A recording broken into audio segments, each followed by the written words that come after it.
नमस्कार, स्वागत है आपका टाइम्स नाउ नवभारत पर। आप देख रहे हैं सवाल पब्लिक का। आपके साथ मैं हूं मीनाक्षी कंटवाल। कहा जाता है कि शुतुरमुर्ग जब भयभीत होता है तब रेत में अपना सिर घुसा देता है और सोचता है कि उसे कोई देख नहीं रहा। भारत में जब स्कूल्स में भी मुस्लिम बच्चियों को हिजाब पहनाने की जिद पाली गई, तब ईरान का हिजाब विद्रोह उन जिद पालने वालों को आईना दिखा रहा है। लेकिन AIMIM नेता असदुद्दीन ओवैसी शुतुरमुर्ग की तरह हिजाब के मसले पर ईरान की तरफ देखना ही नहीं चाहते हैं। ईरान की हिजाब क्रांति को भारत समेत दुनिया भर में मिल रहे समर्थन पर ओवैसी तिलमिला गए हैं। तो टाइम्स नाउ नवभारत और हमारे अंग्रेजी चैनल टाइम्स नाउ पर ईरान की हिजाब क्रांति के समर्थन पर ओवैसी ने कहा है कि अगर आपको ईरान की बच्ची से मोहब्बत है तो भारत की बच्ची से मोहब्बत क्यों नहीं। वाह, अजीब तर्क है। भारत में अगर हिजाब पर बात होगी तो क्यों नहीं देखा जाएगा कि दुनिया के बाकी देशों में हिजाब पर क्या हो रहा है। क्यों नहीं उन आंकड़ों को तौला जाएगा, क्यों नहीं उन तस्वीरों पर बात होगी। अगर मुस्लिम देश ईरान की महिलाएं हिजाब को अन्याय का प्रतीक मान रही हैं, तो भारत में हिजाब आजादी का मसला कैसे हो सकता है। सवाल पब्लिक का है कि क्या ईरान में महिलाओं के हिजाब विद्रोह से भारत में ओवैसी जैसे हिजाब समर्थक डर गए हैं। और इसी पर आज होगी बड़ी चर्चा।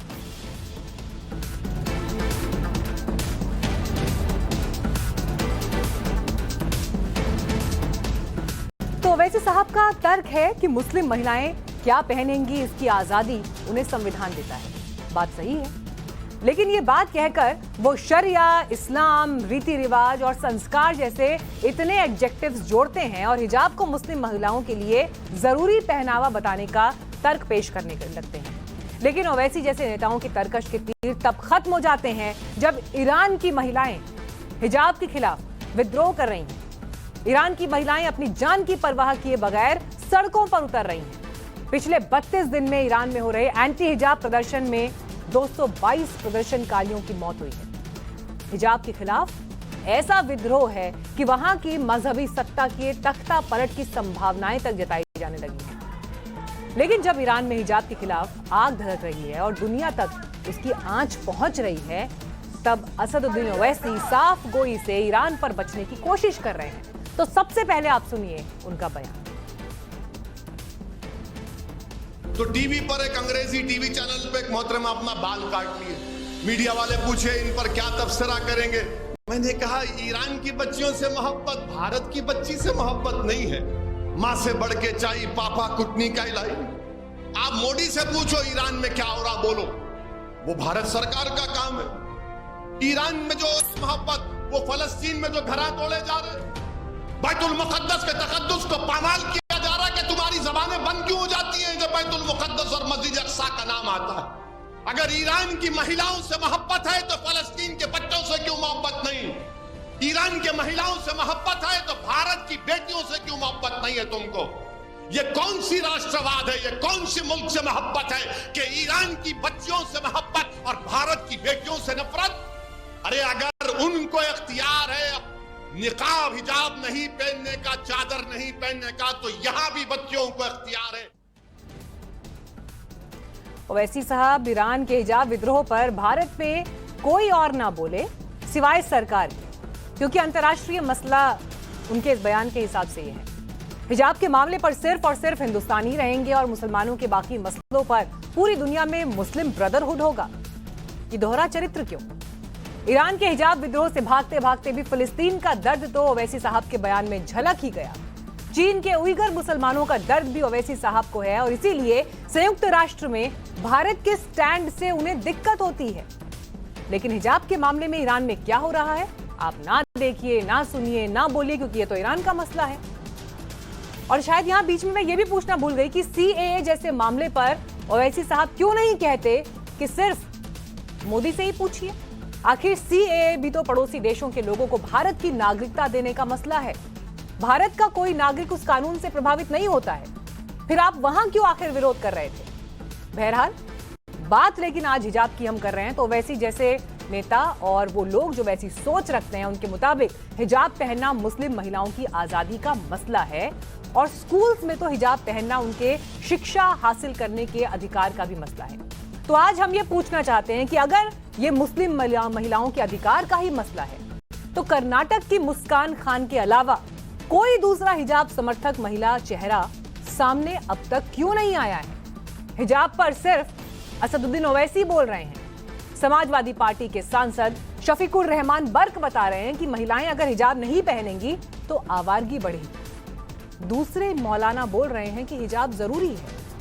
लेकिन वाकई भारत में हिजाब का मुद्दा मुस्लिम महिलाओं का मसला है तो इस पर मुस्लिम महिलाओं की लीडरशिप सामने क्यों नहीं आ रही है? क्यों महिलाओं के हिजाब पर भारत के भाईजान छाती पीट रहे हैं? मैं आपको ओवैसी साहब का एक और बयान सुनवाती हूं। पहले आप ये बयान सुनिए, फिर इस पर आगे बात करें। बातों पर हो रहा तो फिर इखलाक की बेवा के बारे में क्यों नहीं बात होती? पीलू खान की बेवा के बारे में बात क्यों नहीं होती? तबरेज की नौजवान बीवी जो बेवा हो गई उसकी बात नहीं होती? अलीमुद्दीन अंसारी की बीवी जो बेवा हो गई जिसको रोड पर मारा उसकी बात नहीं होती? अरे गंगा में लाशें बह रही थी उसकी फिक्र नहीं है तुम्हारे को? ये काबुल है हमारा। अफगानिस्तान से मोहब्बत हो गई, वहां की फिक्र है उनका। अफगानिस्तान में ऐसा हो रहा और तुम पे ऐसा हो रहा। अरे यहां नहीं हो रहा। हरदोई में एक शख्स सरे रोड पर बीवी को मार मार कर कत्ल कर दिया।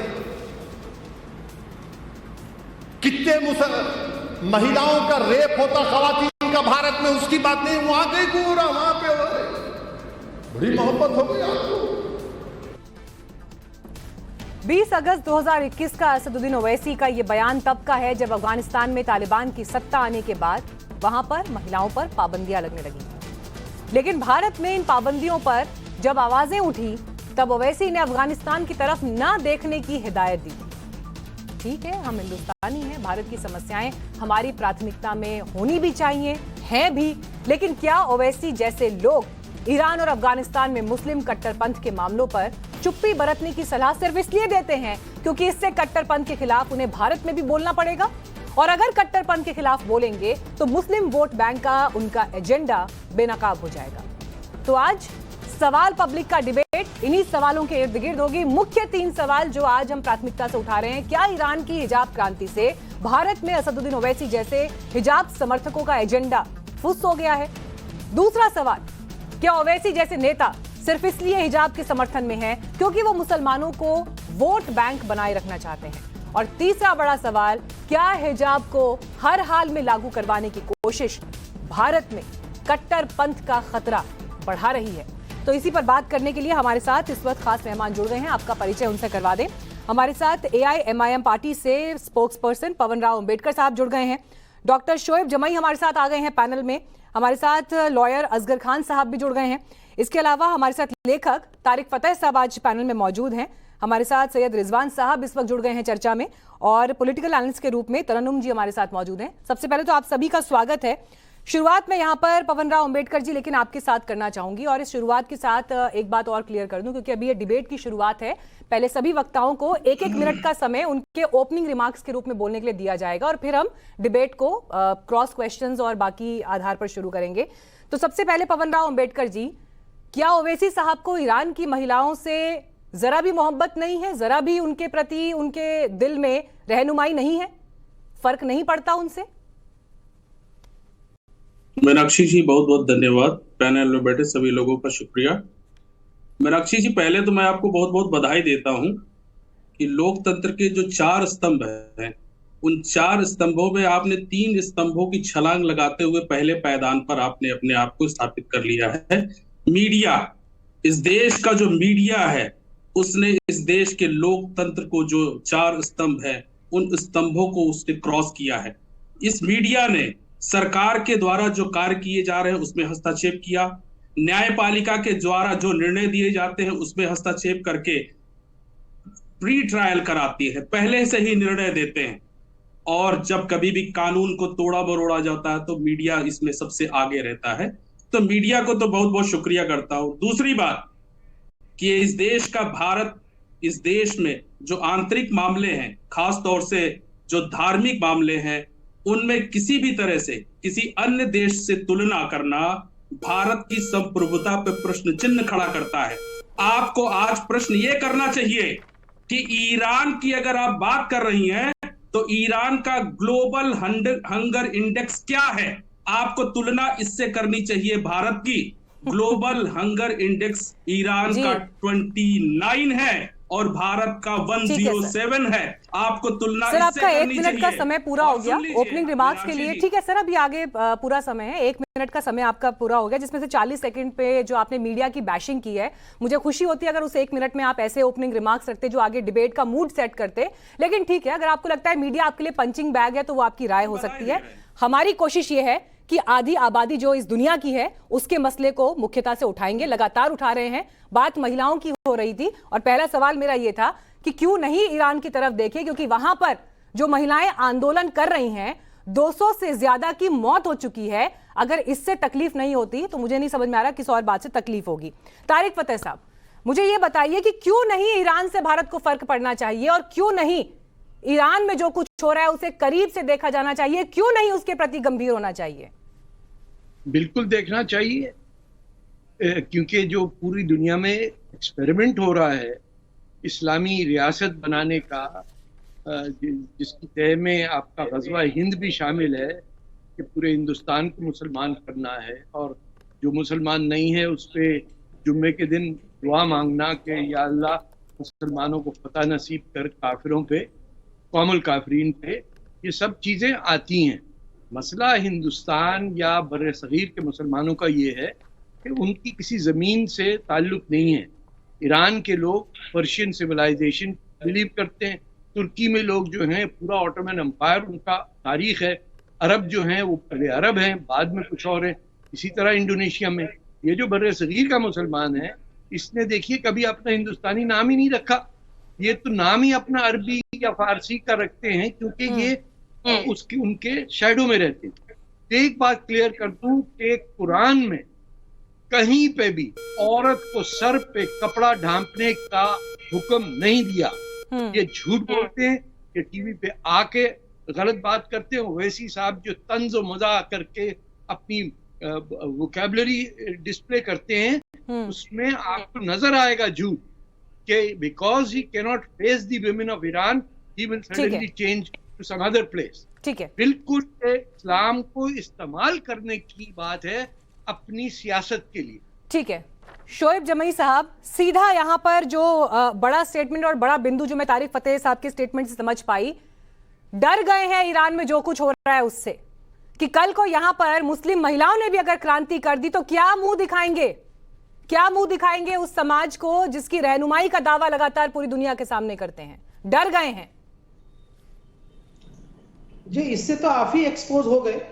अब तक तो कह रहे थे कि नहीं ये हिजाब के खिलाफ कोई बात नहीं है, बल्कि स्कूल में सिर्फ हिजाब पहनने की बात है, स्कूल की बच्चियों के लिए। एक साहब आप ऐसा क्यों बोलते हैं कि हम लोग हिजाब के खिलाफ है, मुस्लिम महिला हिजाब न पहने? लेकिन आज की आपकी बातों से तो यही लग रहा है कि पूरा मीडिया तंत्र और जो पैनलिस्ट जो आते हैं बीजेपी की तरफ से या आपकी तरफ से बोलने वाले, वो बेसिकली महिलाओं की इस अधिकार के खिलाफ है कि जो महिलाएं अपना हिजाब पहनती अपनी चॉइस और अपनी मर्जी से अपने घरों में, बाजारों में या दीगर जगहों में, बेसिकली उनका मानसिकता यह है कि सारी औरतें हिजाब ना पहने, वो अपने जो पहनती है उनका हिजाब उतरवा लो स्कूल के बाहर। चाहे सुधांशु धुलिया जी ने, जो जस्टिस साहब ने कहा कि भाई हिजाब उतरवाना उनके स्कूल के बाहर उनकी निजता और उनकी प्राइवेसी पे जो है ना एक बहुत बड़ा हनन है, ये सुप्रीम कोर्ट के जज अपने वर्डिक्ट में कह रहे हैं। तो आज तो आप खुद एक्सपोज हो गए कि ये मामला असल स्कूलों तक नहीं है, बल्कि हिजाब के खिलाफ एंटी हिजाब सेंटीमेंट। सिर्फ ईरान की बात क्यों करते हैं? सऊदी अरब, इंडोनेशिया, मलेशिया, दुनिया में 60 से ज्यादा मुस्लिम देश है, वहां तो कोई हिजाब के खिलाफ कोई बात नहीं। कुर्दिस्तान के इलाके में हो रहा है तो आपके लिए वो एक नैरेटिव बन गया। मैं तो खुद ही कह रहा हूं कि अगर वहां पे उनको चॉइस को इन्फ्रिंज किया जा रहा है और अगर वहां पे उनको जबरन पहनाया जा रहा है तो वो बिल्कुल गलत है। मैं ईरान की उन महिलाओं के साथ, लेकिन जिस तरह से आज मीडिया बैशिंग आप लोग कर रहे हैं, मतलब मीठा मीठा गप गप, कड़वा कड़वा थू थू। जस्टिस धुलिया की बात याद है, लेकिन जस्टिस गुप्ता ने क्या कहा ये बात याद नहीं है। और रिजवान साहब, क्या ये दोहरा चरित्र नहीं है? क्या ये दोहरा चरित्र नहीं है हिजाब को लेकर? जी शुक्रिया। जय हिंद, वंदे मातरम। अभी आपने शुरू में अपने ओपनिंग में शुतुरमुर्ग का नाम लिया था, मैं गिरगिट का ले लेता हूं। ये इतने दोगले हैं कि शुतुरमुर्ग और गिरगिट शर्मा के या तो बुर्खा पहन लें या खुदकुशी कर लें ट्रेन के नीचे कट के, दोनों। ये इतने दोगले हैं। तो शुतुरमुर्ग गिरगिट कह के इन जानवरों का, इन जीवों का अपमान न करिए, लोगों से उनकी तुलना न करिए, पहली चीज। चलिए ईरान की महिलाओं की बात नहीं करते, बिल्कुल नहीं करते। अरे हमें क्या मतलब ईरान की महिलाओं से भाई, हमें इस उम्मत से क्या मतलब? उम्मत खत्म हो गई जब बॉर्डर खिंच गए, जब मिडिल ईस्ट में बॉर्डर खिंच गए, ईरान में, इराक में, तुर्की में, यमन में, तो खत्म हो गई उम्मत। उम्मत का रोना बंद करो, पहले तो भारत में आओ। चलिए भारत की औरत की बात करता हूं, ईरान की औरत की नहीं करूंगा। 1985 में एक बूढ़ी औरत अपने लिए महीने का खर्चा मांगने गई थी। इन जाहिल मौलानाओं ने उसकी बगावत की थी उसके खिलाफ। शाहबानो कहां की थी? ईरान की थी? नहीं, तुम लोग दोगले हो, वो हिंदुस्तान की थी। फिर उसके बाद शायरा बानो गई थी कि मुझे ट्रिपल तलाक से निजात दिलवाओ। ट्रिपल तलाक से निजात मांगने वाली शायरा बानो ईरान की थी? नहीं, तुम लोग दोगले हो, जो उसके खिलाफ भी, शायरा बानो के खिलाफ तुम लोग खड़े हुए। और आगे बात बढ़ाता हूं। ठीक है सर, 60 सेकंड्स कंप्लीट हो गए। हम ईरान की औरत की बात नहीं करना चाहते। अरे बस 10-30 सेकंड दे दीजिए, बाद में मत दीजिएगा, जरा फ्लो में आ गया हूं। ठीक है। हम ईरान की औरत की बात नहीं करना चाहते, लेकिन जब हिजाब की बात हो रही थी तो तुम ही तो टीवी पर बैठ बैठ के बोल रहे थे कि वहां की औरत हिजाब पहन के बास्केटबॉल खेलती है, तुर्की की औरत हिजाब पहनकर वॉलीबॉल खेलती है। अरे तो तुम भी फिर हिंदुस्तान की बात करते ना। उस दिन पूरे हिंदू दुनिया की औरतों से तुमने रिश्तेदारी क्यों जोड़ ली थी?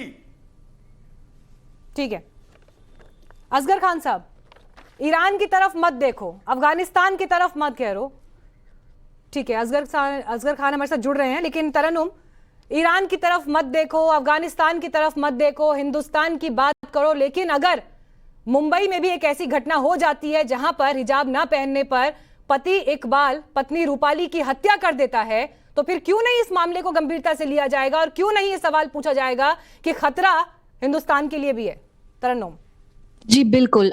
तो मैं अपनी बात अपने देश के अंदर रहते हुए करना चाहती हूँ। जब फ्री चॉइस की बात करते हैं तो क्या ये मुझे ये बताएंगे कि उस बच्ची को 4 साल की उम्र में उसके दिमाग में इम्प्लांट क्यों किया जाता है कि हिजाब के बिना आपको घर से बाहर नहीं निकलना? क्या उसको ये चॉइस दी जाएगी 18 साल के होने पर कि आप डिसाइड करो कि आपको आगे हिजाब पहनना है या नहीं पहनना है? फ्री चॉइस ही थी तो उसका क्लास में जाना बंद क्यों करवाया उसकी फैमिली ने? फैमिली उसको प्रेशर देती है, तो यहाँ फ्री चॉइस का मसला तो बिल्कुल भी नहीं है। फिर उसके बाद जब ये कहते हैं कि ईरान में मत देखो, अफगानिस्तान में मत देखो, क्यों नहीं देखेंगे? देश का संविधान जो है ना, जहाँ पे हमें अपने सारे माइनॉरिटी को राइट्स मिले हैं, वो भी बाहर के देशों से चुन कर अच्छे कानून लाकर, अच्छे राइट्स लाकर उसमें इनकॉर्पोरेट किए गए हैं। तो जब हम एक इंटरनेशनली एक्टिव कंट्री हैं, हम इतने सारे फोरम्स पर इंडिया के बिना कोई एक्टिविटीज नहीं होती हैं, हर जगह पे पार्टिसिपेट करते हैं, तो क्या हम अपने आप को घोड़े की वो लगा लें, ये जैसे जिसकी वजह से घोड़ा सिर्फ एक जगह पे देखता और इधर उधर नहीं देख पाता है?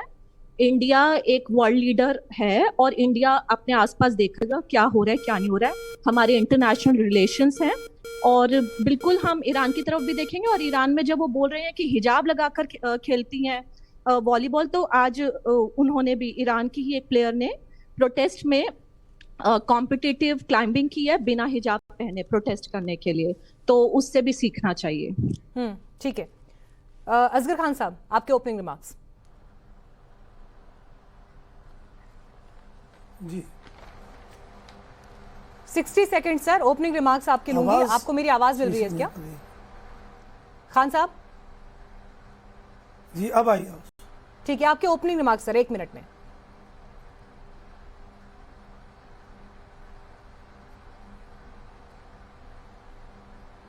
अब आवाज आई आपकी? असगर खान साहब, अगर आपको मेरी आवाज आ रही है, ओपनिंग रिमार्क्स ले रही हूं। ईरान में जो कुछ हो रहा है उसे लेकर क्यों कह रहे हैं ओवैसी साहब कि मत देखिए ईरान की तरफ? डर गए हैं क्या? जी देखिए जी, ओवैसी साहब का कहना सही है हम क्यों किसी भी मुल्क की तरफ देखें, हमारा मुल्क हिंदुस्तान है, हमें इसकी सारी अच्छाइयों की तरफ नज़र रखनी है, सारी भलाइयों की तरफ नज़र रखनी है, और हम इन मुद्दों को लेकर उनको पॉलिटिकली ना बनाएं। अगर इसका कोई डिस्कशन करना है, इसके कुछ सेमिनार किए जाएं, यहाँ के इंटेलेक्चुअल्स को बुलाया जाए, उससे बात की जाए। हम पाकिस्तान की बात क्यों करें, हम अफगानिस्तान की बात क्यों करें, हम ईरान की बात क्यों करें, क्यों हम दूसरे मुल्कों की बात करें? हम अपने मुल्क की बात करें, हम उस मुल्क की बात करें जिसके लिए हम कहते हैं सारे जहां से अच्छा हिंदुस्तान हमारा। हम उस मुल्क की बात करें जिसको हमने अपना खून देकर आज़ाद कराया है, हमारे बुजुर्गों ने, हमारे अजदाद अहबाब ने। हम अपने उस मुल्क की बात करें जिसकी तरक्की के लिए हम सब कुछ करने के लिए तैयार रहते हैं। अपनी सोच को उससे जोड़ें। ये सिर्फ मैं, देखिए एक चीज मैं बता दूं कि आज भी ये मुद्दा सिर्फ पॉलिटिकल मुद्दा है। ध्यान को हटाने के लिए कोई सवाल ना करे कि किसान क्यों मरते हैं, कोई सवाल ना करे कि तालीम कहाँ ये पॉलिटिकल मुद्दा हो रही है। कोई नहीं, ये पॉलिटिकल मुद्दा है। पॉलिटिकल मुद्दा कैसे है? ईरान में महसा अमीनी की हत्या हो गई, ये कैसे पॉलिटिकल मुद्दा है? वहां पर जो महिलाएं सड़क पर उतर रही हैं अपनी आजादी की, अपनी चॉइस की मांग करते हुए, आपको ये राजनीतिक मुद्दा दिखाई देता है? कैसे दिखाई देता है?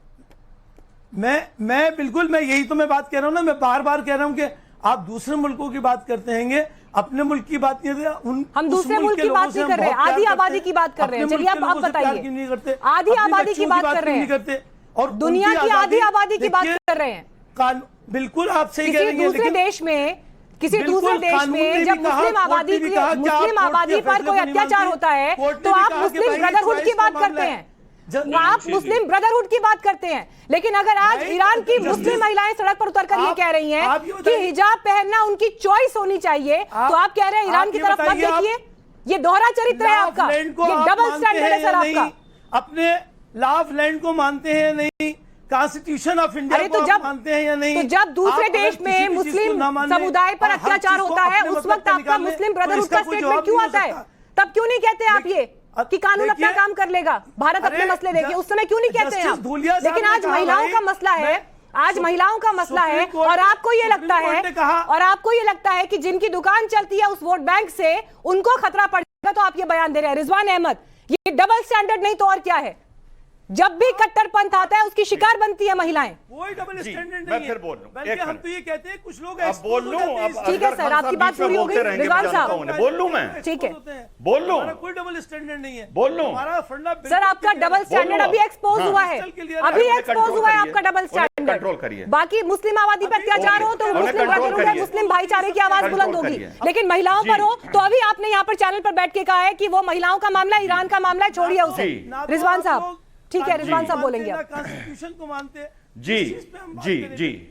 अरे असगर खान को तो कंट्रोल करिए आप। जी आप बोलिए। देखिए अभी जब से प्रोग्राम शुरू हुआ है, बीच में ओवैसी साहब भी ये बोलते हुए मिले थे कि भैया हमें अफगानिस्तान से क्या मतलब। देखो भाई, मैं तो इन्हीं के भाषा में इनको जवाब देता हूं। मैं तो कह रहा हूं हमें अफगानिस्तान से भैया कोई मतलब नहीं है। एनआरसी और सीए के दौरान तुम्ही ने अफगानिस्तान के मुसलमानों के साथ रिश्तेदारी जोड़ ली थी कि उनको बुलाओ, तो तुम तो उस दिन सीए और एनआरसी के टाइम पर उनके साथ रिश्तेदारी ना जोड़ते ना। आज कह रहे हो अफगानिस्तान से हमारा कोई मतलब नहीं है, पहली बात।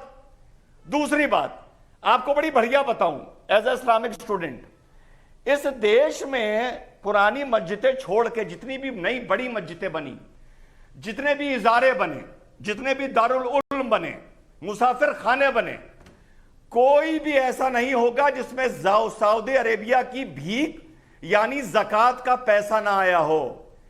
एक मौलाना 15 हज करता है, जिसमें एक करता है अल्लाह के नाम पर और 14 करता है ज़कात लेने के नाम पर। जब तक सऊदी की गवर्नमेंट इनका साथ दे रही थी तब तक सऊदी के साथ इलू इलू क्या करते थे। जब वहां मोहम्मद बिन सलमान आया और उसने इनके डंडे लगाने शुरू किए तो अब कहते हैं कि हमें सऊदी अरेबिया से क्या मतलब, हम तो हिंदुस्तानी हैं। और आखिरी बात, अभी डिबेट शुरू होने से भी पहले किसी ने धूलिया साहब का नाम लिया और ये वकील हैं असगर साहब, इन्होंने भी नाम लिया। बड़ा अफसोस होता है कैसे कैसे अज्ञानी आ जाते हैं। इन लोगों को ये नहीं पता कि जब एक डिवीजन बेंच का जजमेंट स्प्लिट होता है तो जिसने तुम्हारे पक्ष की बात कही है वो भी नहीं बोली जाती और जिसने तुम्हारे खिलाफ बात कही है वो भी नहीं बोली जाती। लेकिन ये इतने जाहिल हैं कि सिर्फ ये धूलिया करते रहते हैं, ये गुप्ता नहीं करते। इतने बड़े दो मुंह हैं और इतने बड़े दोगले हैं ये। ठीक है, आप कैसे भी कुछ ठीक करेंगे। है। पवन राव अम्बेडकर जी, पवन राव अम्बेडकर जी, मैं आपके सामने कुछ लफ्ज जो है पढ़ रही हूँ अपने दर्शकों के लिए भी, लेकिन आप भी जरा ध्यान से सुनिएगा। और ठीक है, असगर खान साहब, जब आपका वक्त आएगा बोलने का तब बोलिएगा सर, मैंने आपको पूरा समय दिया है, अब बाकी लोग भी बोलेंगे सर, प्लीज। जब मैं आपसे बात करूंगी सर तब आप जवाब दीजिएगा, ऐसे हर किसी की बारी में बोल के डिबेट नहीं होती है, प्लीज। ठीक है पवन साहब, आपके लिए मैं ये लाइंस पढ़ रही हूँ। महसा अमीनी की जो कब्र है उसमें फारसी में लिखा है तख्ती पर, जिसका हिंदी अनुवाद हमने निकाला है, कोट अनकोट पढ़ रही हूं आपके लिए। जीना डियर, तुम मरोगी नहीं, तुम्हारा नाम एक प्रतीक बनकर रह जाएगा। महसा अमीनी की मौत के बाद उसकी कब्र पर यह लिखा गया है कि तुम मरोगी नहीं, अमर हो जाओगी, तुम्हारा नाम प्रतीक बनकर रहेगा पूरी दुनिया में। क्या इसी प्रतीक से डर लगता है? और अगर नहीं लगता है तो दो लफ्ज नहीं निकल पाए कि हमारी मुस्लिम बहनें जो वहां पर आज ये जंग लड़ रही हैं, हम उनके साथ खड़े हैं। ठीक वैसे ही जैसे सीएए पर हम आवाज बुलंद कर रहे थे, ठीक वैसे ही जैसे बाकी मसलों पर हम आवाज बुलंद कर रहे थे। अगर मुस्लिम आबादी पर दुनिया के किसी कोने में कुछ अत्याचार होता है तो आप कहते हैं ये मुस्लिम भाईचारा ब्रदरहुड के लिए आवाज उठा रहे हैं, लेकिन आपकी मुस्लिम बहनें वहां की हैं, उनसे आज मुंह मोड़ लिया है, क्यों? मीनाक्षी जी, अब पूरा जवाब सुनिएगा धैर्य पूर्वक। आपने समय लिया है तो बिल्कुल धैर्य पूर्वक। मैं आपको एक कोटेशन दे देता हूं। आपने जो है कब्र की बात कही और एक स्टेटमेंट दिया। एनसीआरबी का डेटा कहता है कि 2020 से 2021 में 15.3% की बढ़ोतरी हुई है घरेलू हिंसा में।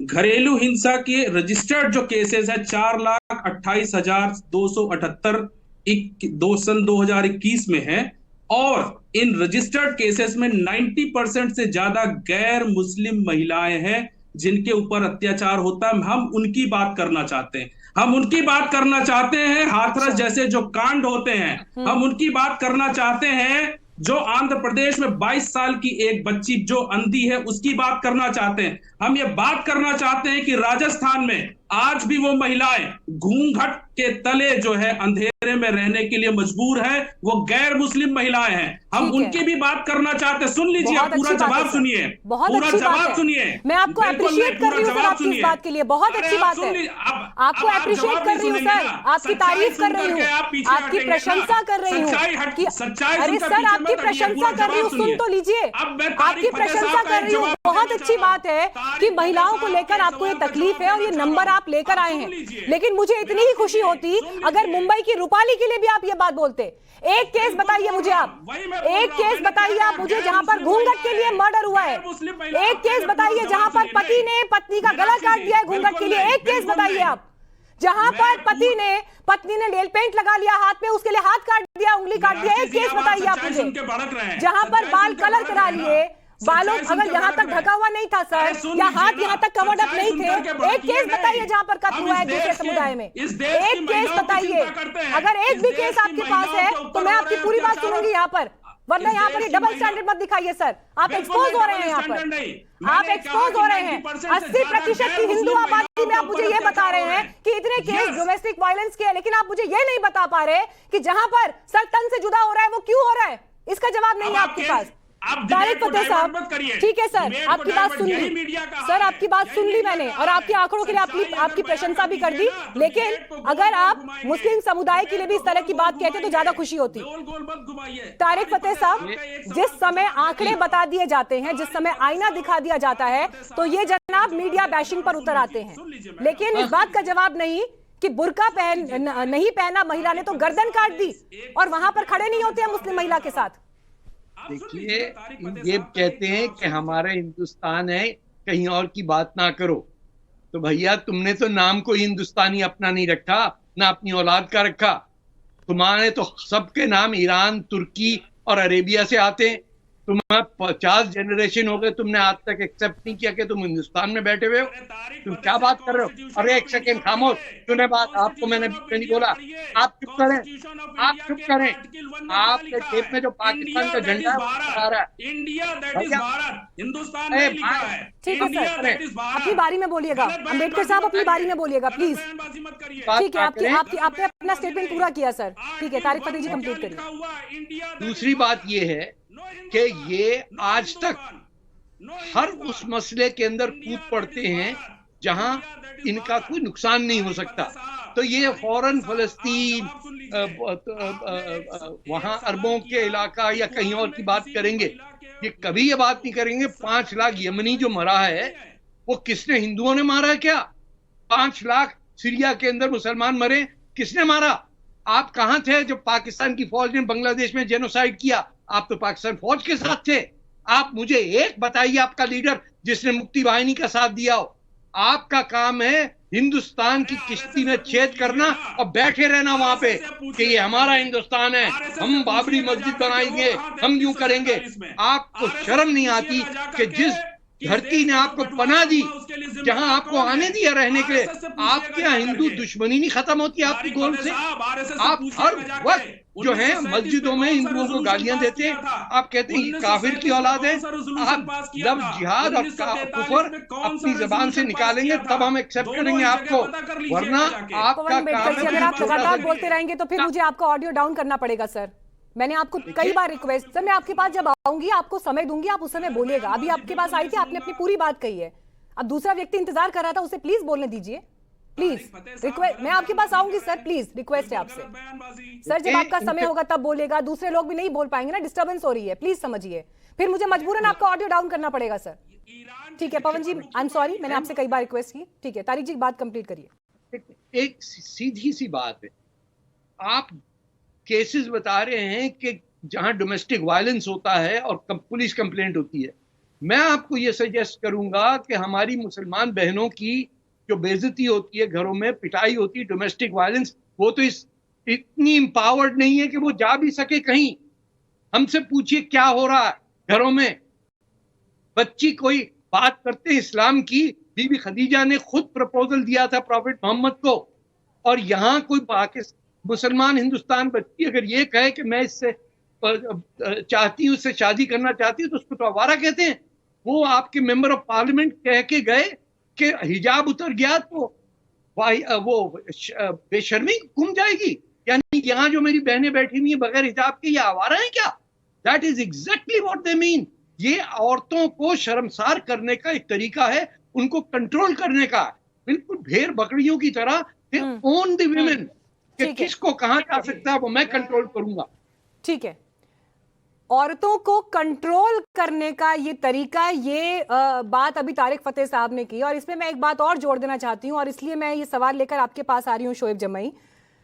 जब शफीकुर रहमान बर्क ये कह देते हैं कि हिजाब नहीं पहनेंगी तो आवारा हो जाएंगी, जब ये सोच है पॉलिसी मेकर्स की, सांसद की, जिसे लोगों ने चुनकर लोकसभा में भेजा है, जब उनकी ये सोच है, तो कैसे मान लें कि आप महिलाओं को एक ईमानदार लड़ाई इसमें महिलाएं एक ईमानदार लड़ाई इसमें लड़ पाएं, उनके पास एक फेयर चांस हो ये तय करने का, ये आप लोग उन्हें देने के लिए तैयार होंगे? कैसे मान जाएं? इस डिबेट में कौन हिपोक्रेट है, कौन दोगला है, कौन जाहिल है, वो कैसी कैसी शब्दों का इस्तेमाल आपके डिबेट में हुआ है, वो भी पता चल जाएगा। मैं आपके साथ खड़ा हूँ, आप ईरान की महिलाओं के साथ खड़ी है, मैं भी महिषा अमीनी के साथ खड़ा हूँ कि कोई जोर जबरदस्ती से यहाँ से किसी को हिजाब नहीं पहना सकता। क्या आप मुस्कान के साथ खड़ी हैं जो अपनी मर्जी से हिजाब पहनना चाहती है और उनको स्कूल के बाहर हिजाब कई लड़कियों को खुलवा दिया गया और जबरन उनके हिजाब हटवाए गए, जिसके बारे में मैंने जिक्र किया सुप्रीम कोर्ट के वर्डिक्ट का। तो अगर आप उनके साथ खड़े हो जाएं तो हम दोनों सेम हो जाएंगे। मैं राइट टू चॉइस इसलिए कह रहा हूँ कि मैं जिस तरीके से ईरान की लड़कियों के साथ हूँ, मुझे आपके साथ आप मुस्कान के साथ हो जाइए। लेकिन मुझे आपके साथ सेम प्लेटफॉर्म पे खड़े नहीं होना ना सर, मुझे आपके साथ सेम प्लेटफॉर्म पे खड़े नहीं होना, क्योंकि इस देश का संविधान जिस तरफ है हम वहां खड़े होंगे। इस देश का न्यायालय जहां पर खड़ा है, इस देश का न्यायालय जहां खड़ा है, मैं उस तरफ खड़ी हूं। और न्यायालय में ये अभी बात चल रही है, जिस मामले में पीएफआई तक का नाम सामने आ गया है, मुझे नहीं समझ में आता कि आप वहां से कैसे समझा रहे हैं कि मुस्कान जिस तरफ खड़ी है आप वहां खड़े हैं या नहीं खड़े हैं, और क्यों आप ये सवाल पूछ रहे हैं। मुझे आपकी मंशा पर यहाँ पर डाउट है, मुझे आपकी मंशा पर यहाँ पर डाउट है। मैं आपके पास एक दूसरा सवाल लेके आती हूँ, चलिए छोड़िए आप मुस्कान की बात, मैं दूसरा सवाल आपके पास लेके आती हूँ। आप मुझे ये बताइए, मुस्कान जिस तरह से पहुंच रही है जहां पर स्कूल में यूनिफॉर्म को लेकर मसला है, वहां हिजाब मसला नहीं है। कोई मार्केट में हिजाब पहन के जा रहा है, कोई किसी को नहीं रोक रहा, कोई किसी कार्यक्रम में हिजाब पहन के जा रहा है, कोई किसी को नहीं रोक रहा। स्कूल यूनिफॉर्म का जिक्र हो रहा है। आई होप आप इस मामले को समझते हैं। तो क्या आप ऐसे स्कूल की परिकल्पना कर रहे हैं जहां पर हर कोई अपने अपने धर्म के प्रतीक चिन्ह लगा के घूम रहा है? आपको ऐसी व्यवस्था चाहिए? आपको इस तरह का अराजक माहौल चाहिए देश के स्कूलों में? ये माहौल चाहिए? इसकी आप यहाँ पर जो है तारीफ कर रहे हैं और कह रहे हैं कि ऐसा माहौल बनाया जाए देश में? नहीं, मैं आप ही का जवाब दे रहा हूँ। मैं देखिए, यहाँ पे डिबेट में हमारे बड़े बड़े लोग बैठे हुए हैं, पाकिस्तानी मूल से सुप्रसिद्ध लेखक आदरणीय खिंजीर साहब भी बैठे हुए हैं, और मैं उनका बड़ा आदर करके एक बात कहता हूँ कि भाई इसी देश में बिल्किस बानो के बलात्कारियों को छोड़ा गया होम मिनिस्ट्री द्वारा, गृह मंत्रालय, ये महिलाओं का सम्मान था। सर आपकी दिक्कत पता है क्या है? आपकी दिक्कत मैं आपको बताती हूँ। नहीं, अभी 3 दिन पहले की बात है, अभी 3 दिन पहले की बात है, एक और भाई साहब के पैनल पर, वहां भी दिक्कत यही थी। अरे आपसे ही बात कर रही हूँ ना अभी, आप कह रहे हैं तो मैं भी तो अपनी बात आपको बता दूं ना, जो मैं आपके स्टेटमेंट पर सोच रही हूँ। दिक्कत आप लोगों की ये है कि जब आपसे मुस्कान पर बात हो और स्कूल यूनिफॉर्म का तर्क आपके सामने रख दिया जाए तो आप पहुंच जाते हैं बिल्किस बानो पर। फिर जब आपको यह जवाब दिया जाए कि बिल्किस बानो पर इसी देश की अदालत ने दोषी करार दिया ना, जेल काटी ना, उसके बाद का मसला भी अभी अदालत में है, शिकायत उसके बाद भी अदालत में है, वो मसला भी इस देश में एड्रेस हुआ। लेकिन जैसे ही उस मामले पर आएंगे फिर आप किसी तीसरे मामले पे भाग जाएंगे। ठीक है, तो दिक्कत सर आप लोगों की ये है कि आप एक मामले से दूसरे पे जंप करते हैं, दूसरे से तीसरे पे जंप करते हैं, क्योंकि आप सोल्यूशन नहीं चाहते। सर आप सोल्यूशन नहीं चाहते, वही बता रही हूँ ना। मुस्कान की बात करो तो आप बिल्किस पे पहुंचोगे, बिल्किस की बात करो तो फिर आप किसी तीसरे मामले पर पहुंचोगे, अंकिता पे पहुंच जाओगे, अंकिता की बात करो तो आप डोमेस्टिक वायलेंस की केस लेके आओगे। लेकिन आप इस बात का जवाब नहीं दे पाओगे कि मुस्लिम समाज की महिलाओं को कब उनका हक मिलेगा, कब उनका सम्मान मिलेगा। मैं आपके सामने, ठीक है, आपके सामने डिबेट का एक हिस्सा दिखा रही हूं। मैं आपके सामने अभी 3 दिन पहले हमारे चैनल पर डिबेट हुई है, उसका एक हिस्सा दिखा रही हूं, और ये पूरे देश को देखनी चाहिए। बहुत लोगों ने देखी है, वायरल है, बट मैं चाहती हूं शोएब जमई आप भी देखें, और इसलिए देखें कि क्या सोच है पीस पार्टी के प्रवक्ता की, जो अपने आप को एक पार्टी का प्रवक्ता कह रहा है, उसकी क्या सोच है महिलाओं के प्रति। मैं चाहती हूं कि आज जितने पैनलिस्ट हमारे साथ हैं वो भी देखें, और साथ ही जो दर्शक हमारे साथ जुड़े हैं वो भी देखें। जरा देखिए हिस्सा इस डिबेट का। मुझे ये बताइए, अल जवाहिरी को आतंकवादी क्यों नहीं बोल पा रहे आप? क्यों नहीं बोल पा रहे? बताइए मुझे। ये जो महिलाएं यहाँ पर मौत के घाट उतारी गई है, ये जो महिलाएं मौत के घाट उतारी गई है, ये कौन है? ये कौन है? पूछ मुझसे रही है, कौन है? महिला की तरह बिहेव करिए। मैं सम्मान से कह रहा हूँ, आज दूर का दूर महिला की तरह बिहेव करिए, नहीं इस तरह महिला की तरह बिहेव करिए, महिला की तरह बिहेव करिए। थोड़ा सा इस बारे में बात करना, महिला की तरह बिहेव करिए, एक्सक्यूज मी, महिला की तरह बिहेव करिए। आज ये बात समझ में आ गई आखिरकार। आतंकवादी को आतंकवादी नहीं बोल पाएंगे। अगर महिला आपसे आपकी बराबर की आवाज में आकर बात करे तो आप कहेंगे महिलाओं की तरह बिहेव करिए। शोएब जमई साहब, ये है मुख्य समस्या जिसको मैं आपके सामने इस डिबेट के हिस्से से मैंने रखा। महिलाओं की तरह बिहेव करिए। क्या होता है महिलाओं की तरह बिहेव करना, और कौन तय करेगा महिलाओं की तरह बिहेव करना क्या होता है, और क्यों की तरह करेगा कोई ये तय कि महिलाओं की तरह कैसे बिहेव किया जाता है? बताइए मुझे। मैं तो मीनाक्षी खंडेलवाल के साथ खड़ा हूँ, मैं शादाब के साथ नहीं खड़ा हूँ, क्योंकि उसने आपकी तौहीन की, महिलाओं के रिस्पेक्ट ऑफ चॉइस की, और आपके एक्सप्रेशन, फ्रीडम ऑफ एक्सप्रेशन की यहाँ से तौहीन की। गलत किया बिल्कुल। हम यही तो कह रहे हैं कि मुस्कान जैसी औरतों के साथ भी खड़े हो जाइए। मैं महिसा अमीनी जैसा औरतों के साथ खड़े हो जाऊंगा। ईरान की महिलाएं, खुद की महिलाएं अगर विरोध कर रही है तो भारत का मुसलमान उसके साथ खड़ा होगा कि आप उसके साथ जोर जबरन नहीं करेंगे। लेकिन पूरी दुनिया की औरतें और सारे न्यूज चैनल के एंकर इस बात के लिए भी खड़े हो जाएं कि भारत में जो मुस्लिम महिलाएं हिजाब पहनना चाहती हैं उनकी हिजाब कोई उतरवा नहीं सकता, उनके नकाब और दुपट्टे कोई नहीं उतरवा सकता। मुझे लगता है सर, या तो आपने मेरी बात ठीक से सुनी नहीं या जानबूझकर आप सुनना नहीं चाहते। कुछ तो दिक्कत है, कुछ तो दिक्कत है आपके साथ। मैंने पहली बात ये बोली है कि हिजाब जो अपनी पसंद से पहन रहा है, कोई नहीं कह रहा कि आप मत पहनिए। हिजाब थोपे जाने के खिलाफ ये सारी कवायद है। और दूसरी बड़ी बात, आप मार्केट में जा रहे हैं, किसी कार्यक्रम में जा रहे हैं, किसी घर में जा रहे हैं, आप जहां हिजाब पहन रहे हैं, कौन आपको मना कर रहा है? लेकिन स्कूल का एक डेकोरम होता है, स्कूल की यूनिफॉर्म की बात है, जिसे लेकर न्यायालय में मसला है। रिजवान साहब, शोएब जमई यहां पर जरूर कह रहे हैं कि मैं मीनाक्षी कंडवाल के साथ खड़ा हूं, लेकिन मैं उससे बड़ा सवाल पूछ रही हूं। जो व्यक्ति एक पार्टी का प्रवक्ता होकर ये बोलकर चला जाता है एक न्यूज चैनल के एंकर को, एडिटर को, कि आप महिलाओं की तरह बिहेव करिए पूरी जनता के सामने, जो ऑडियंस वहां बैठी है, मुझे ये बताइए, जो एक मुस्लिम महिला घर में बैठी है उसके साथ क्या होता होगा? ये लोग अपने घर की महिलाओं के साथ क्या करते होंगे? जी, अब मैं बताऊं, अब आपने मेरा नाम लिया है, मैं तभी बोलता हूं जब आप नाम लेंगी मेरा। पहले तो ये बताइए, ये पीस पार्टी है कहां? गूगल पे ढूंढ ढूंढ के थक गया हूं, मिलती नहीं है। ये है कहां? वो तो बेबी है, उसको तो छोटा सा बेबी है चौहान, उसे आप बुला लेती हैं और वो बक बक करता है, तो उसके बारे में तो मैं कोई टिप्पणी करूंगा नहीं। वो छोड़िए, मुद्दे पर आता हूं। अभी एक भाई ने कहा हाथरस की बात करिए। अरे लखीमपुर की बात कर लिए होते, जहां एक दलित महिला को 6 एक वर्ग के लोगों ने जान से मारा, वहां पर इनके नेता ने बात नहीं करी क्योंकि जय मीम और जय भीम खतरे में पड़ रहा था। फिर किसी ने कहा राजस्थान की औरतें आज भी घूंघट पहन रही हैं। अरे भाई मीनाक्षी, आप ये बताइए, क्या कोई ऐसी खबर आई है कि वो कह रही हैं कि हम 8वीं क्लास की बच्ची को क्लास के अंदर घूंघट पहनाएंगे? मैंने तो ऐसी खबर देखी नहीं। आए तो डिबेट जरूर करिएगा। और तीसरी बात, एक सवाल पूछना चाहता हूं, उस सवाल का जवाब जरूर लीजिएगा। जिस रंग की ड्रेस है उसी से मिलती जुलती अगर सर पर एक कपड़ा एक लड़की ने बांध लिया तो भाई लोग कहते हैं अरे क्या हो गया भाई, कोई खतरा थोड़ी हो गया, कोई लॉ एंड ऑर्डर प्रॉब्लम थोड़ी हो गई, उसी रंग का कपड़ा बांधा है ना। तो मीनाक्षी मुसलमान तो टोपी भी बहुत पहनता है, बच्चे बच्चे पहनते हैं। तो जरा शोएब भाई से पूछ लीजिए, वो बड़े पढ़े लिखे आदमी हैं, कि रिजवान ये पूछ रहा है कि अगर टाई पैंट बेल्ट के साथ कल को मुसलमान लड़के ये कहने लगे कि हम उसी रंग की क्लास में जालीदार टोपी भी पहनेंगे, तो शोएब भाई उसके लिए क्या कहेंगे? भाई जालीदार टोपी से भी कोई फर्क थोड़ी पड़ेगा जैसे हिजाब से नहीं पड़ता। जरा जवाब लो इनसे, जवाब लो इनसे। ठीक है, असगर साहब जरा जवाब दीजिए। शोएब जमई अभी है नहीं पैनल पर। असगर साहब, अब लड़के भी कहने लगेंगे कि हम जालीदार टोपी पहनेंगे तो फिर कैसे चलेगा? बताइए सर। मीनाक्षी जी, मैं जवाब देना चाह रहा हूं। देखिए, ये तो एक ऐसी बात है कि हम खामखा में बात को आगे बढ़ाएं या इश्तियाल की तरफ ले जाएं। मैं कहूं कि साहब, कोई ये कहे कि हम तो चूड़ियां पहनेंगे, ऐसा होता नहीं है ना। कि जो चीज प्रैक्टिकली पॉसिबल है वो बात करिए ना। अब हिजाब की बात कर रहे थे, हिजाब क्रिश्चियन में स्कार्फ लगा के आते हैं।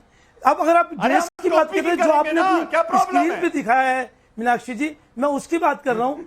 वो एक लड़की जिसकी मुस्कान की बार बार आप जिक्र कर रहे हैं, उसके साथ में जो उसको नारेबाजी कर रहे हैं, वो लड़के कौन है? आप ड्रेस की बात कर रही हैं ना, क्या वो स्कूल के ड्रेस में है? एक ड्रेस पहने, उनके गले में जो गमछा पड़ा हुआ है भगवा कलर का, क्या वो उस स्कूल का ड्रेस आप जो सवाल उठा रहे हैं ना, ये सवाल जिस समय ये खबर आई थी, ये सारे सवाल उस समय उठे थे जब किसी एक लड़की को डिस्टर्ब किया जा रहा है, उस तरह से उसका बदतमीजी हुई है, उसकी तमाम आलोचनाएं हुई थी, उस पर तमाम बातें उस वक्त हुई थी। आज का मसला ये है जिस पर आज बात हो रही है, उस पर फोकस करें। लेकिन सवाल कुछ जनता ने भी भेजे हैं जो मैं शामिल करना चाहती हूँ। गाजियाबाद से विनीत राणा और दिल्ली से जतिन मकौल ने सवाल भेजे हैं।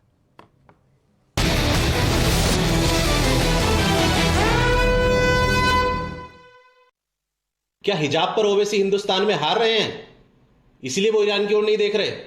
हिजाब अगर आज़ादी का मसला है तो वेस्टर्न ड्रेस भी एक आज़ादी का मसला है। इस पर कोई ओवैसी या कोई शफीक और रहमान वर्ग समर्थन क्यों नहीं करते? ठीक है, पवन राव अम्बेडकर जी जवाब दीजिए, आपसे सवाल है। मीनाक्षी जी, मैं एक एक सवाल का जवाब दे रहा हूं। पहले तो हाथरस से लखीमपुर को जोड़ा गया। हाथरस की घटना और लखीमपुर की घटना दोनों बिल्कुल डिफरेंट है। वहां एक महिला के साथ हुई थी और लखीमपुर की घटना में इस भाजपा की सरकार के मंत्री के बेटे ने ट्रैक्टर चढ़ा करके, गाड़ी चढ़ा करके किसानों को रौंदा था। इन दोनों घटनाओं को एक साथ महिला और किसान आंदोलन को आप जोड़ रहे हैं, बिल्कुल गलत है। पहली बात। दूसरे बिंदु पर आते हैं। देखिए, बीच में मत बोलिए। ये लड़कों ने एक दलित लड़की को मारा ये है। बिल्कुल गलत है। ये बिल्कुल गलत है। ट्रैक्टर की बात कौन कर रहा है? मीनाक्षी जी, अब आप या तो सुनना नहीं चाह रहे हैं। उस लखीमपुर की बात कर रहा हूं मैं। पहले सुन लीजिए ना। कहाँ हो यार? अब इन्हीं को बिठा लीजिए, इन्हीं से बात करवा लीजिए। ये बीच बीच में जो, ठीक है, बोलिए बोलिए, कंप्लीट करिए आप। हाँ, लड़कों ने मारा है, उसकी बात कर रहा हूँ। मैं उस पर भी आ रहा हूँ, पहले सुन लीजिए। मैं उस पर भी आ रहा हूँ। दूसरा मसला उठाया, उस पर जवाब दीजिए। अरे उस पर भी आ रहा हूँ, सुन लीजिए। लखीमपुर की जो घटना हुई उसको हमने कंडेम किया और आज भी हम कहते हैं कि जाति धर्म से ऊपर उठ करके कोई भी व्यक्ति महिला के ऊपर मान सम्मान पर धब्बा लगाता है, हम उसके खिलाफ हैं। उसको आप जेल भेजिए, हमने उसका समर्थन कभी नहीं किया। दूसरे मुद्दे पर आते हैं, राजस्थान में घूंघट की बात करते हैं। राजस्थान में शिक्षा का स्तर यह है, कंडेम करते सुन हैं, तो लीजिए, मुंबई में अब सुन रूपाली की जब हत्या हुई, क्या असद साहब ने उस पर बयान दिया मंच से खड़े होकर? मैडम, अब यही तो समस्या हो सकता है मैंने ना अभी सुना हो, मैं अपनी जानकारी के लिए पूछ रही हूँ। हो सकता है मेरी नजर ना गई हो, मैंने ना सुना हो, मुझसे मिस हो गया हो, मैं आपसे पूछ रही हूँ। एक बार फिर से आप लोगों को कह देना चाहता हूँ, सर, ये कौन सी तालीम है जहां पर दो लोग जिन्होंने मोहब्बत करके शादी की है, वहां पर पति अपनी पत्नी को इसलिए कत्ल कर देता है कि वो हिजाब नहीं पहन रही है, ठीक से नहीं पहना है? ये कौन सी मोहब्बत है? और ऐसा अगर इकबाल ने किया रूपाली के खिलाफ, तो क्या असद साहब ने इस पर बात की? उन्होंने कोई स्टेटमेंट मंच से दिया? बताइए कब दिया? ना, पूरी बात सुनिए। जो घटना हुई है उसको हम लोगों ने कंडेम किया और किसी भी तरह से ऐसी घटनाओं का हम समर्थन नहीं करते हैं। दूसरी बात, राजस्थान की बात करते हैं। राजस्थान में महिलाओं के, तो बस कड़ी निंदा, कड़ी निंदा, कड़ी निंदा, बस कड़ी निंदा, बात खत्म। कोई भी व्यक्ति सर, कड़ी निंदा, बात खत्म। सुनिए, हो जाएगा रूपाली का इंसाफ। कौन पूछ रहा है? टाइम्स ऑफ भारत पूछेगा, लेकिन आपसे मुझे ये बताइए आप। सुनिए, अरे सवाल सर, इस देश में 125 करोड़ की आबादी है, बहुत सारे मसले हैं जिन पर बात हो सकती है। जवाब ही नहीं सुन रहे, लेकिन आज जिस मुद्दे पर डिबेट है, मैं उससे जुड़ा जवाब आपसे पूछ रही हूं। असद साहब ने क्या रूपाली को लेकर कोई बयान दिया? ये कौन सी तालीम है जो ये सिखाती है कि अगर बीवी जिससे आप प्यार करते हैं, जिससे बराबरी का हक बनता है, पति पत्नी दोनों, जिनको कहा जाता है कि परिवार में, फैमिली में दोनों रथ के पहिए हैं, पति अपनी पत्नी को कत्ल कर देगा क्योंकि उसने हिजाब नहीं पहना है? ये कौन सी तालीम है जो ये सिखा रही है? कौन सी तालीम है ये? आपने क्या कभी ऐसा सुना है कि उन्होंने इस घटना का समर्थन किया है? कतई नहीं। हम कंडेम करते हैं ऐसी सभी घटनाओं का। ठीक है सर, मुझे पता आप कड़ी निंदा से आगे नहीं बढ़ पाएंगे। तरन्नुम, ये कौन सी तालीम है जो ये सिखाती है कि अगर लड़की अपनी मनमर्जी से जीवन में आगे बढ़ जाए तो उसके खिलाफ हिंसात्मक भी हो जाओ, लेकिन कड़ी निंदा से आगे नहीं बढ़ेंगे? जी, एक मुस्लिम फैमिली से आती हूँ और मुस्लिम कल्चर को काफ़ी क्लोजली देखती हूँ, दोनों एंगल से, मतलब एक मॉडर्न एंगल से भी और एक ऑर्थोडॉक्स एंगल से भी। तो मैं आपको एक चीज़ बताती हूँ, एक सच्चाई बताती हूँ। ये जो कट्टरपंथी लोग हैं, इस्लामिक कट्टरपंथी लोग, ये अपनी बीवियों को कहते हैं, अपनी बहनों और बेटियों को कहते हैं हिजाब पहन के रखो, और फिर अपनी बीवियों को सऊदी अरब से, दुबई से सबसे महंगे वाले मेकअप ला के देते हैं कि जाओ शादियों में जाओ और खूब सारा मेकअप अपने चेहरे पे लगा के जाओ, और मेकअप लगा के तब अट्रैक्शन हो रहा है, तब कोई फर्क नहीं पड़ता, लेकिन हिजाब पहनना जरूरी है जब मेरे साथ बाहर निकलो तो। वो क्यों? क्योंकि वो एक सब्जुगेशन का एक सिंबल है कि तुम मेरी प्रॉपर्टी हो। ये लोग जो है ना, अपनी बीवियों को, अपनी बेटियों को, अपनी बहनों को प्रॉपर्टी की तरह डील करते हैं, पर्सन की तरह डील नहीं करते हैं। इसी की वजह से सारी डिबेट चल रही है। आप मुझे बताइए कि ओवैसी साहब हमारे रिमार्क के लिए, तारिक फतेह जी 30 सेकंड का समय है क्लोजिंग रिमार्क के लिए, क्योंकि तरन्नुम ने बहुत इंपॉर्टेंट पॉइंट उठाया था कि जब 4 साल से ही हिजाब ऊपर डाल दिया जाएगा या उससे भी कम उम्र से बच्ची के ऊपर, तो मैटर ऑफ चॉइस ये कैसे तय होगा? 30 सेकंड में आज शोएब जमाई को हिजाब के लिए इसलिए आवाज उठाने की तारिक फतेह जी जवाब देंगे। जी देखिए, जब तक ये औरत को एक पोजेशन नहीं समझेंगे, और ये सिर्फ मुसलमानों में नहीं है, औरतों की बराबरी की लड़ाई को 300-400 साल हो गए हैं और लड़ते लड़ते आज यहाँ हम पहुंचे। लेकिन आज भी मुस्लिम मुल्कों में कल्चर जो है, खास तौर पर वैसे ही, और हिंदुस्तान, वो यूपी बिहार की बेल्ट जिसने बाजू काट के हिंदुस्तान का पार्टीशन किया, उनमें अब भी है यू आर माई प्रॉपर्टी। ए भाई एमएमएम की लायक अली खान की बातें करूंगा, खामोश हो जाइए। आप पाकिस्तान जुड़ना चाहते थे, नहीं हो सके, हमें पता है। ठीक है सर, मेरे पास समय की कमी थी, लेकिन जो बिंदु आपने यहाँ पर उठाया, किस तरह से महिलाओं को अपनी संपत्ति समझा जा रहा है, इंसान नहीं समझा जा रहा है, और ये सोच कहीं ना कहीं इस पूरे मसले पर हावी दिखाई देती है। एक मुस्लिम महिला को हिजाब पहनना है या नहीं पहनना है, ये उसकी चॉइस है, हम ये मानते हैं, लेकिन अगर ये उस पर थोपा जा रहा है तो उसे ना पहनना भी उसका उतना ही हक है। फिलहाल सवाल पब्लिक का में इतना ही, लेकिन आगे देखिए तमाम